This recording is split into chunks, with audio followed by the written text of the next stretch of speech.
Yeah, I started writing this during the pandemic when I was spending a lot of time alone, quiet, being introspective, and thinking about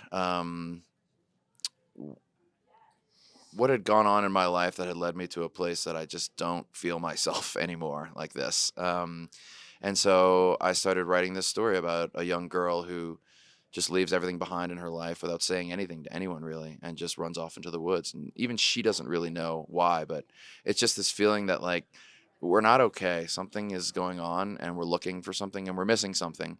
And I kind of used Penelope as like this 16-year-old teenage female avatar for myself. And then I brought it to Mel, who runs our company, and I thought, this could be a perfect thing for us to collaborate on because she as well has this call back to nature that I share. We love like the slow TV movement of Norwegian TV and all of this wonderful stuff that we don't see here.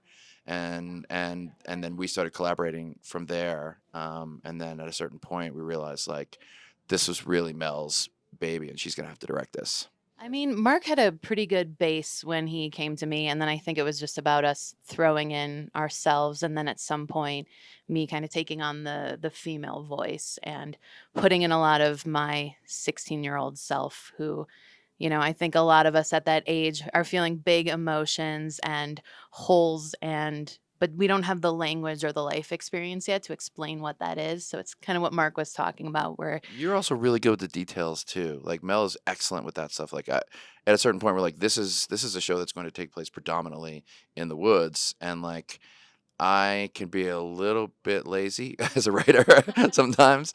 And I was like, somebody's gonna have to like take the adventure course, and all. And Mel's like, oh, I'm in. I'm in, Yeah. I'm in. Next thing Yeah. you know, I'm in the woods learning how to like build fire in a hut for myself to live in. Just to be kind of totally open and honest about it, like we're at a position as a company where like I really felt like, particularly, a couple of years ago, like we write a great show like this, we're gonna come out with 8 scripts, and there's gonna be a bidding war on it, and everybody's gonna be like, we want to make this, we trust you guys. And when we brought it out, the response was like, this is so beautiful, this is so poetic. If we're gonna make a young adult show, we kind of need to make Euphoria, and we kind of need to, get Austin in it, and yeah, yeah, yeah, yeah. No, no. And we were like, we're making something different here, and so, Mel and I are not strangers to like self-financing our independent films and doing that, but doing an 8-episode television series is a much larger beast, and it was very scary. But we kind of just gut checked each other, and we're like, if we're gonna do this the way we want to do this, we're gonna have to take that same spirit of independent film and bring it to TV. So we just like emptied the bank account and made it. I think for me, when I first read it, I had my first meeting with Mel and I read through it and I had so many questions. I wanted to know who the character was. I wanted to like know all of this, but she kind of made it, you have to figure it out on your own because this is your character at this point. And of course, like there's always input, but it was very like free to do kind of whatever I felt was right for Penelope. And then I read the script and I just kind of fell in love. I connected with her. I thought that she and I had a lot in common. I was able to use like my own forging skills and like the things that I know how to do and I camp a lot. So that was very nice to be able to like actually use that in a show and be able to create something so inspirational and young for people who are our age. Yeah. Yeah, I mean, it was just great dialogue, really well written, really interesting character. And I just like their work, so I just wanted to work with them. I think for Penelope, I really connected that she wanted to find herself. And being so young and trying to find yourself is such a difficult thing that I think being able to create that and going through it myself, I'm still young. I'm only 20. So I feel like I've still got a lot to learn. I don't know myself fully. So I was able to find who I was through Penelope and kind of create something hopefully magical.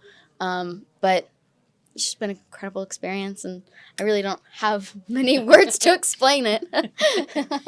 Um, well, I don't. I think that hopefully this will relate to what you're talking about. But I sometimes get bummed out about like just how much we're just I'm not like actually connecting all the time. Just like because and using our phones so much and stuff, and just kind of being in like a different world. Because I remember Like during COVID, when it was like one of the first times people were felt comfortable going outside again. I remember being in a park and I was looking around and everyone was out like just really having a good time.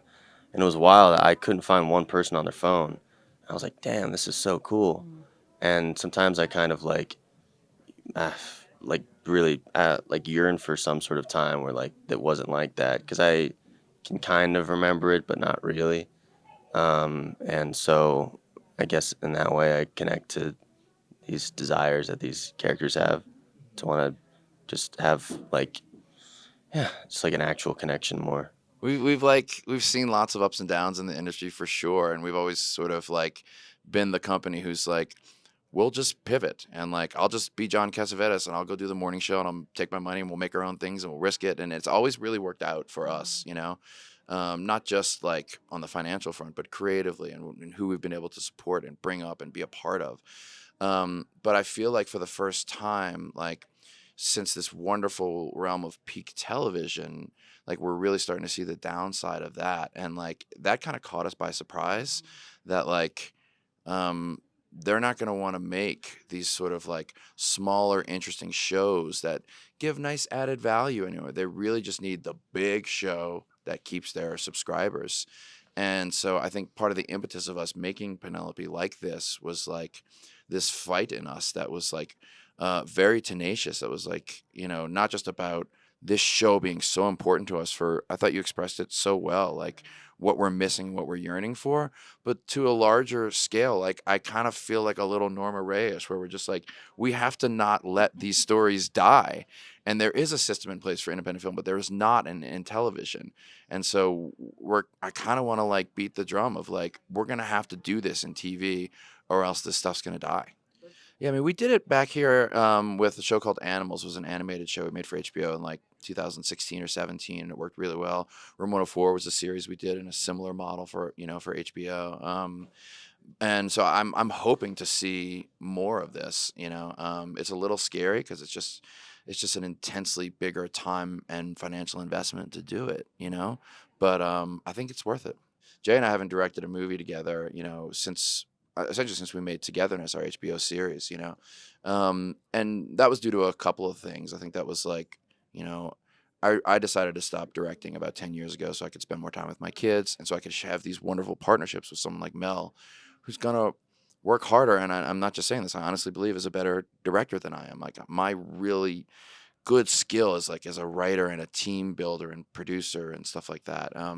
So I think I identified that in myself. Doesn't mean I'm not going to direct again, but it felt like that for a while. And Jay's just starting to kind of like embark on his own journey as a solo director, which is like really wonderful, exciting, heartbreaking for both of us. All the things you'd imagine it is.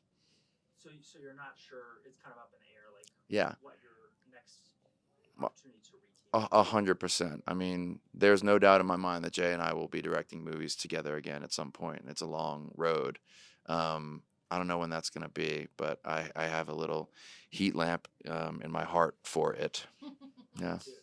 And then tonight after the screening, there's going to be this insane bidding war. And then we're going to come out tomorrow and do an interview with you. And we'll be like, we were right. Independent television works.